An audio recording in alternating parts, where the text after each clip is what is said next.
Okay, let's unpack this. We're doing a deep dive today into something really powerful and honestly tragic. Happened just a few days back, these catastrophic flash floods in central Texas. We're talking Kerr County, the Hill Country, around July 4th, 2025. Hmm. And our mission really is to look at the sources you've gathered, the reports, the articles, and pull out what's most vital here. Right. And what's really striking looking through this material isn't just, the amount of rain, though the sources confirm it was over 20 inches in just a few hours, which is immense. Mm. But it's how this storm system behaved. It was intense, very slow moving, and it kind of defied the usual warnings for something this short, this intense. Huh, slow moving. Yeah, fueled by moisture from what was left of Tropical Storm Barry. Plus, you had humidity from both the Gulf and the Pacific feeding into it.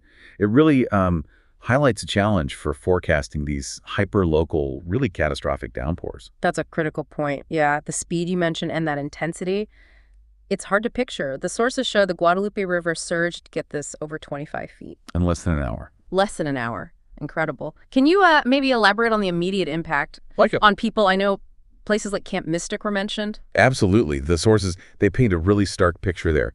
Whole areas just submerged almost instantly. Camp Mystic. Yeah. Yeah, a popular girls' summer camp. Yeah. Cabins just swept away, gone in minutes.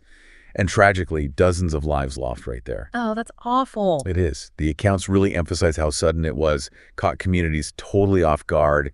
It wasn't like a slow creep of water. It was described more like a wall of water, which, just amplifies the danger, cuts down evacuation time drastically. That suddenness, hard to wrap your head around.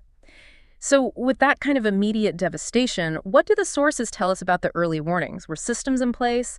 And why, even with alerts, were so many people still caught out? Yeah, that's a key area the sources dig into. The National Weather Service did issue flash flood warnings. That's clear. But you had this unique weather setup, these training storms, they call them, hitting the same spot over and over.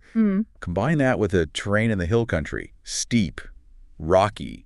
It just created this unprecedented runoff. The water had nowhere to soak in, basically. Just ran straight off into the creeks and rivers. Exactly, overwhelming them almost instantly. So for a lot of these rural spots, the time between hearing a warning and the flood hitting dangerous levels, it was incredibly short, sometimes just minutes. Minutes. So it wasn't really a failure of issuing the warning necessarily. It was more the challenge of getting that warning received and acted upon effectively in time, given how extreme and localized it was. Okay, so it really underscores the need for that hyper-local, maybe even real-time communication, something beyond just a regional alert. I know responders were on the scene fast, of course. Helicopters, boats, hundreds of personnel. What were the big challenges they faced right away, according to the sources? Well, the number one issue, as documented, was just access, getting to people. Roads washed out, underwater almost immediately. Entire areas cut off. Ground rescue. Extremely difficult, sometimes impossible at first. Right, you can't drive through that. No. You had victims trapped on roofs, clinging to debris. And the sheer force of the water, its speed, made it treacherous even for trained rescuers. The sources really highlight these extraordinary efforts, heroic stuff, but also just the immense scale of it all. It overwhelmed the initial capacity. The search and rescue went on for days, which tells you how widespread it was. Such incredible effort in the face of that, but the outcome was still tragic. By July 6th, the sources say over 80 people confirmed dead, many more missing, making it one of the deadliest floods in Texas history. Yeah, one of the deadliest. When the material calls it that, what factors, besides just the water level itself, made the death toll so high? A combination of things, really. Beyond the sheer volume and speed, which were primary drivers, a lot of the affected buildings, older cabins, some homes were right in the floodplains. Vulnerable locations. Very little resistance to those currents. And again, that rapid onset meant very little time to get to higher ground, even if you realize the danger. Some sources also suggest maybe a bit of flood fatigue. Meaning people might have downplayed the warnings? Possibly. Having seen previous flood warnings that didn't amount to this level of disaster, maybe some desensitization. So you put it all together. The intense rain, the specific geography, the speed, it was just catastrophic. Emergency declarations came through, state, federal, aid poured in. But that initial hit, devastating.